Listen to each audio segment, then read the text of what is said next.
Amen, amen, amen, amen, amen, amen. Jésus a une belle promesse pour toi, mon frère, ma soeur. Jésus-Christ a une promesse pour toi. Tu as bien entendu avec moi, le chant l'a dit, hors de la boue, il m'a relevé. Il me sortit et m'a mis sur le roc. De la boue et il t'a mis sur le roc. Il te donne un nouveau chant. Un chant aujourd'hui, le chant c'est quoi? Alléluia. Alléluia qui veut dire louons le Seigneur. Mon frère, ma soeur, c'est là la promesse de Dieu pour toi. Oh, la boue, il t'a relevé. C'est ce qu'il a fait. Aux chanteurs, à celle qui a chanté, à moi, à tout un tas d'autres personnes. Il nous a relevés de la boue. Il a promis de te faire aujourd'hui, de t'enlever de la boue, de te mettre sur le roc, comment, imagine comment c'est. C'est une matière solide. Te mettre sur le roc et tu auras un chant. Le chant, c'est quoi? Alléluia. Sois béni, mon frère. Tu as une promesse de Dieu pour toi aujourd'hui. Une promesse qui dit que tu vas chanter un chant nouveau. Amen. Ta vie ne sera plus la même chose. Tu auras une nouvelle vie et tu pourras chanter Alléluia, Alléluia, Alléluia, Alléluia. Amen. Nous allons, la promesse de Dieu pour toi, mon frère, ma soeur. Dieu a une belle promesse pour toi.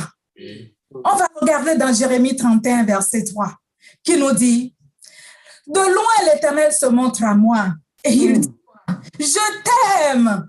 Une déclaration d'amour, il te dit, je t'aime. Mais pas comme un amour, comme tout le monde. L'amour de l'homme est conditionnel, mais Dieu te dit, je t'aime d'un amour éternel. Amen. C'est une belle promesse.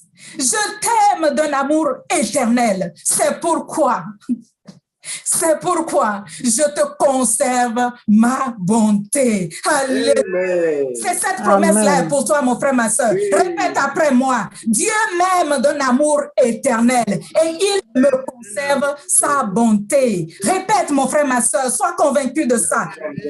M'aime d'un amour éternel et il me conserve sa bonté. Amen. Tu es convaincu de ça. Dieu t'aime. Dieu t'aime. Le diable est caqué les yeux, il veut te faire peur, il veut te faire douter, mais ton Dieu t'aime.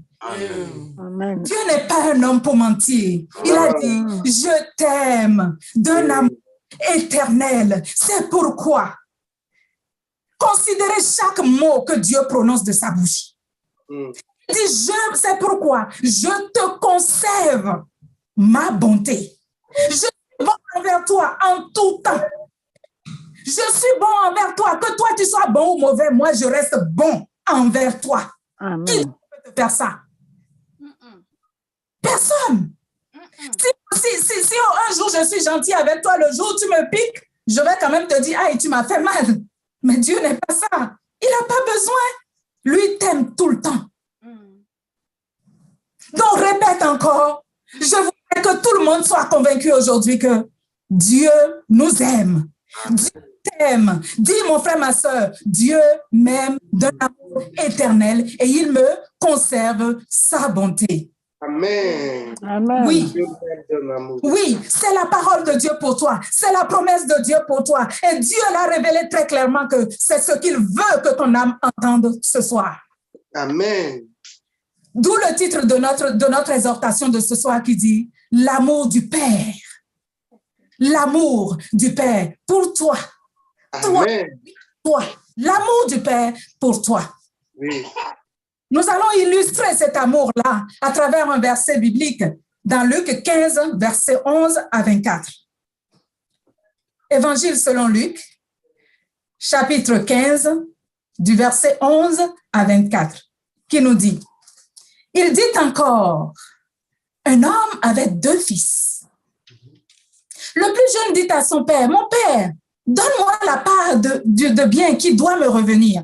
Et le père leur partagea son bien. Peu de jours après, le plus jeune fils, ayant tout ramassé, partit pour un pays éloigné où il dissipa son bien. Il dissipa son bien en vivant dans la débauche. Il dissipa son bien en vivant dans la débauche. Quand il eut tout dépensé, une grande famine survint. Dans ce pays où il commença à se trouver dans le besoin.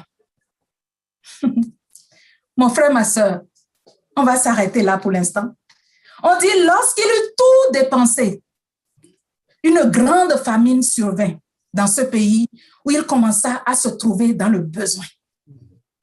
Cette histoire, nous tous, nous la connaissons. Pour ceux qui ne la connaissent pas, cette histoire nous parle d'une des paraboles que Jésus-Christ même a racontées.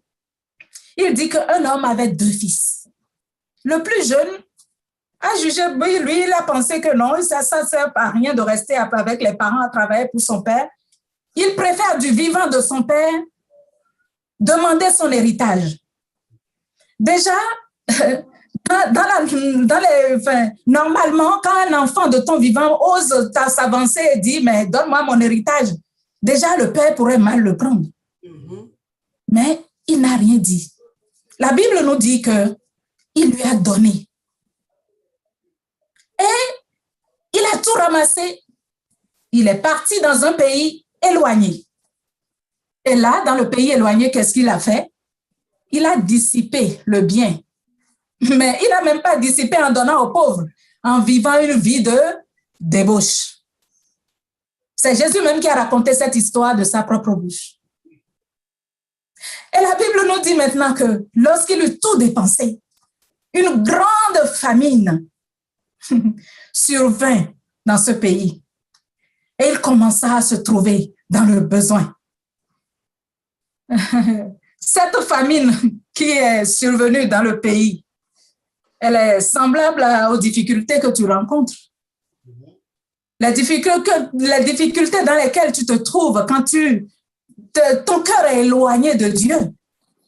Cette famine est aussi l'amour du Père.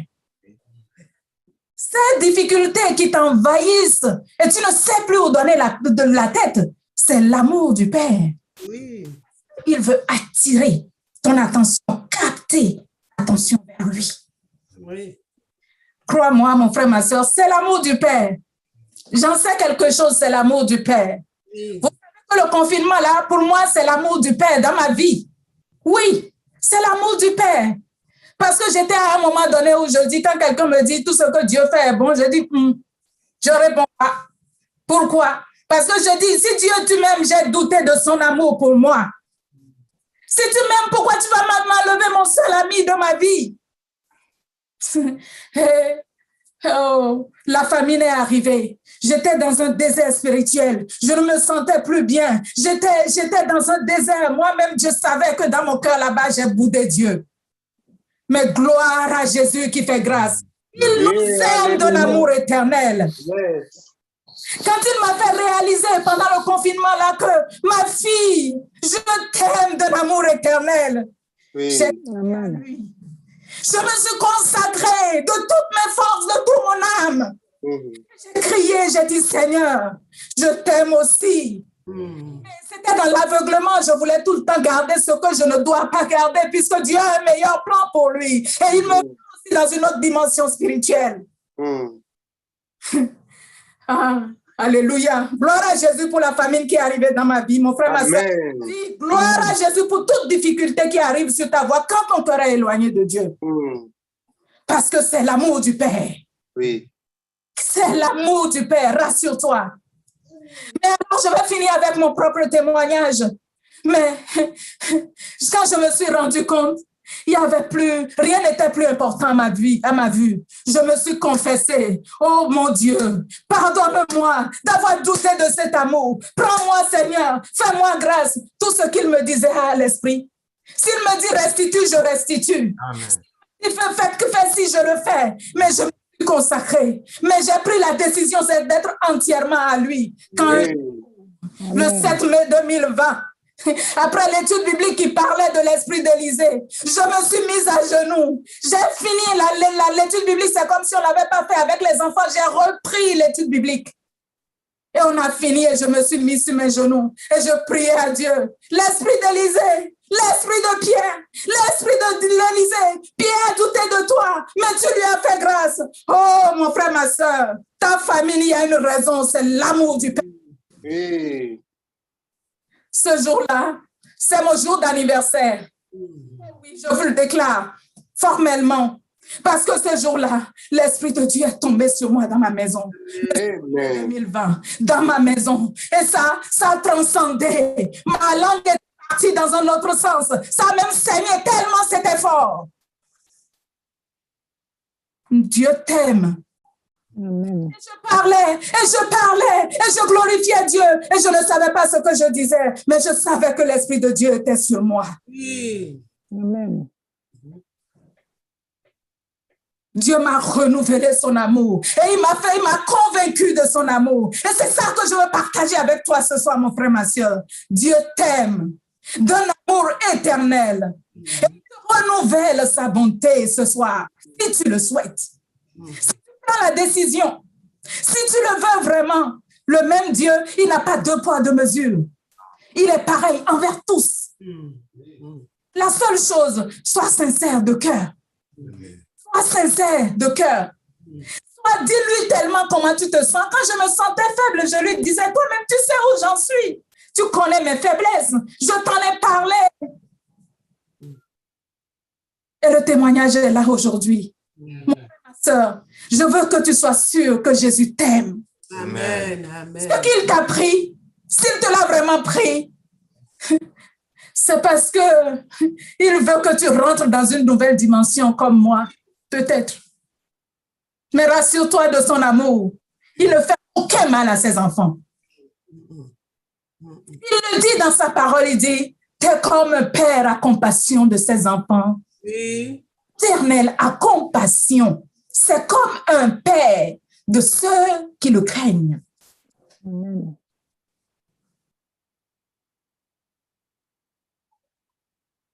Nous allons continuer dans cette histoire du fils qui est parti. La famine est arrivée. Donc, cette famine-là qui lui est arrivée, nous voyons que cette famine, ça vient du Père. En tout cas, pour ma part, c'est à travers mon esprit, c'est comme ça que je l'ai ressenti. Et le verset 15 nous dit, il alla se mettre au service d'un des habitants du pays qu'il envoya dans des champs garder les pourceaux. Tu as un père riche. Tu as un père grand. Tu as un père puissant. Oui. L'use du malin t'amène à aller garder les pourceaux d'un habitant. C'est les ruses du diable qui nous arrivent dans la vie aujourd'hui. Oui. Parce que tu ne connais pas la valeur de l'amour de ton père. Tu ne connais pas sa puissance. Et que à travers l'esprit ce soir, je prie pour que tu réalises Amen. grand Dieu.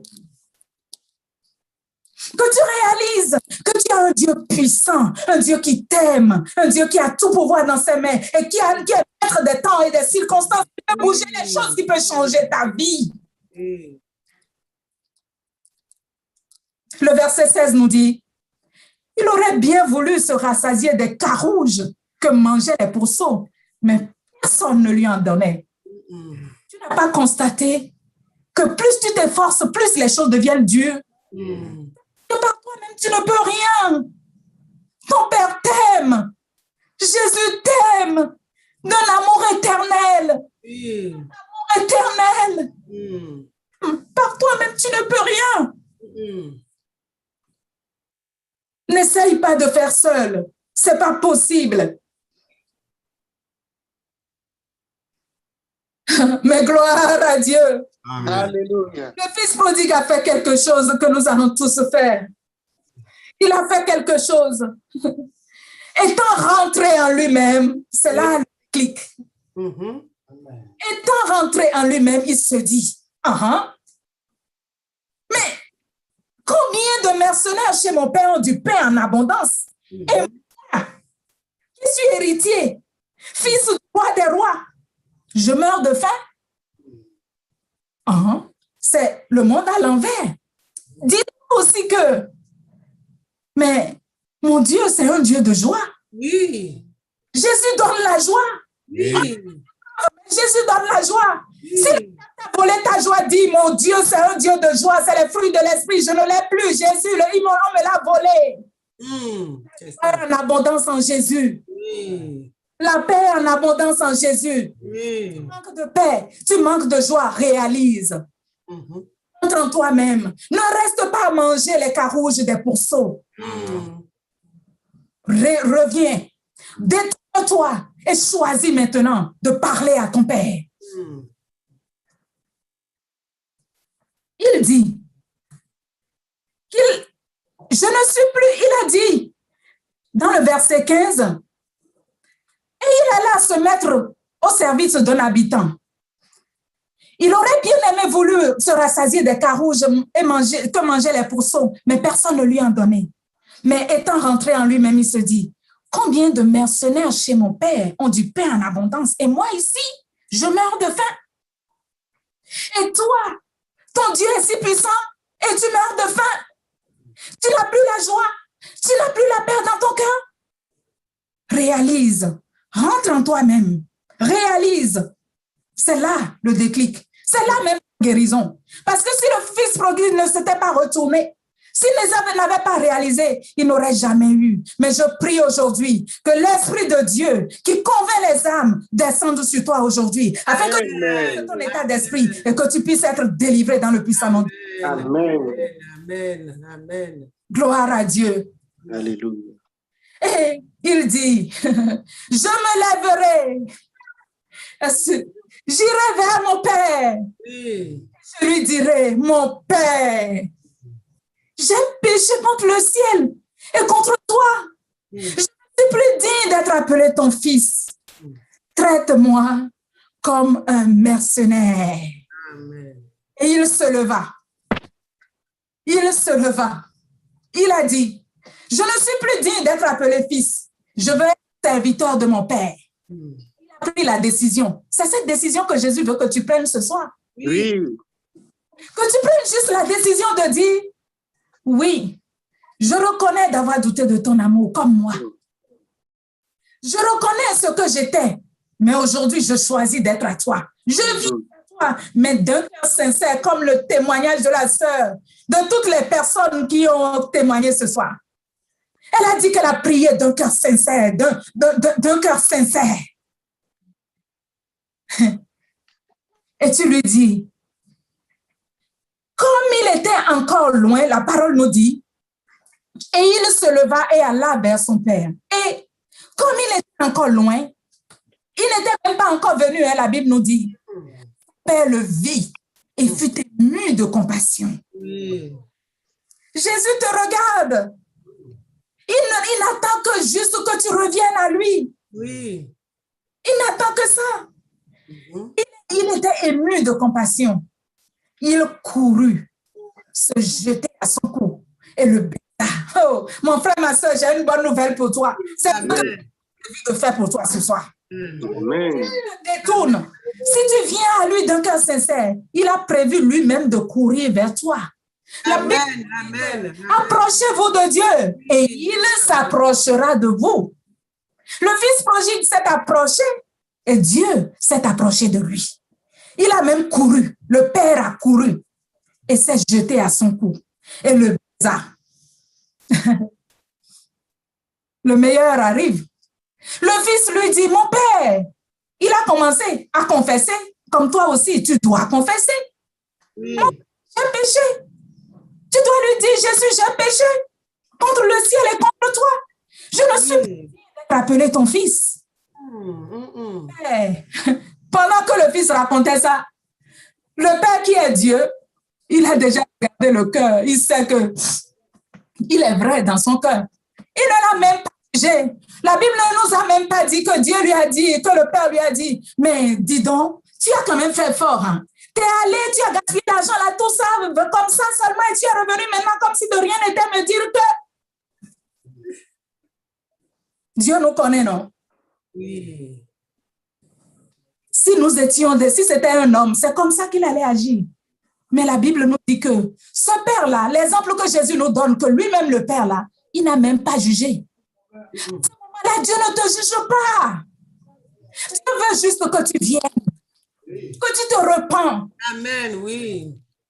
Le fils lui dit, mon Père, j'ai péché. Mais malgré ça, le Père lui dit, il dit à ses serviteurs, apportez vite la plus belle robe. Amen. Amen. La Amen. plus belle robe et l'en revêtez. Mettez-lui un anneau au doigt et des souliers aux pieds. Amenez le beau gras et tuez-le. Mangeons et réjouissons-nous. Car mon fils que voici était mort et il est revenu à la vie. Alléluia. Alléluia. L'Esprit va dire en ton nom. Les anges vont chanter pour toi ce soir parce qu'ils diront, mon fils qui était mort, mon fils qui était mort dans le péché, mon fils qui était allé dans le péché est revenu à la vie. Si tu décides de faire comme ce fils prodigue ce matin, ce soir, pardon. Car il sait de quoi tu es formé. Oui. Que tu es poussière. Oui. Mon frère, ma soeur, ton Dieu ne te juge pas. Il n'attend pas que tu viennes, enfin, je veux juste que tu sois changé, que ton cœur soit transformé, que tu sois comme, enfin, que tu aies un regret, que tu saches que tu dépends de lui. Oui, c'est ce qu'il veut. Tu n'as aucune force. Sans toi, sans lui, tu ne peux rien. Consacre-toi. Détourne-toi de ta mauvaise voie et viens à lui comme le fils prodigue. Et tu verras, les anges vont chanter en ton honneur ce soir. Convaincu de l'amour du Père, confesse tes péchés, reçois le pardon par la foi. C'est le fils, quand il est revenu, qu'est-ce qui lui est arrivé? À quoi il ne s'attendait plus? De devenir les fils, de porter des vêtements royaux. C'est ce que Dieu lui a fait, n'est-ce pas? Oui. Ce sera ta part ce soir si tu te comportes. Amen. Amen. Ce sera ta part ce soir si tu confesses, si tu te comportes comme ce fils-là. Si tu dis au Seigneur, j'ai péché. Je viens à toi. Reçois-moi tel que je suis. Mon frère, ma soeur, sois convaincu que ton papa Dieu, il t'aime. Et il attend que tu viennes à lui d'un cœur sincère. Il attend de toi que tu lui livres ton cœur. Oui. Toi, que tu t'abandonnes entre ses mains et que tu lui dises que à travers son sang, qu'il extirpe de ton cœur tout le mal. Et c'est alors que tu seras sauvé. C'est alors que quand tu t'es préparé à vouloir obéir à toute sa parole, de ne plus avoir de résistance à la parole de Dieu. Oui. Parce que nous sommes parfois chrétiens, mais nous avons des résistances en nous. Oh, à travers l'Esprit Saint, que toute résistance soit brisée ce soir au nom de Jésus. Toute résistance, tu es prêt à obéir à sa parole. Mais quand tu l'es vraiment, il déverse sa sanctification sur toi. Tu as un amour sincère pour Dieu, un amour pur. Et après, tu demandes la puissance de l'Esprit. Et c'est ce qu'il veut faire ce soir, j'en suis sûre. Il a fait à moi. Amen. Amen. Il a fait à tous ces gens-là qui témoignent, il a fait à plus d'un, il a fait à nos parents, il en fait à... Oui, oui. Oh, si tu peux te comporter comme le fils prodigue, Dieu ne te juge pas. Crois-moi, ton papa t'aime. Il t'aime d'un amour éternel. Reçois la délivrance de ton âme. Reçois la vie éternelle ce soir. Amen. Dieu a fait des promesses. Si le fils ne te s'est pas détourné, est-ce qu'il le recevrait? Détourne-toi du mal. Reçois la promesse de Dieu dans ton cœur. Choisis de le suivre. Choisis de chercher le salut, d'aller jusqu'au bout de ta décision. La décision, prends-la et choisis d'aller jusqu'au bout. Dans la prière, oui, la prière fonctionne. Oui. La prière fonctionne. Oui. Si on doit témoigner la prière, on va témoigner toute la soirée. La prière fonctionne. C'est à travers la prière, dans une communication avec Dieu, que tu obtiens ces choses-là. Mon frère, ma soeur, ce soir, je t'appelle au trône de grâce. Je t'appelle que tu viennes à Jésus, que tu lui dises de tout ton cœur que tu es désolé. Et crois-moi, il te sauvera. Sois béni sur tes genoux en priant. Amen. Amen, oh Jésus. Prions. Seigneur Jésus, nous te remercions encore pour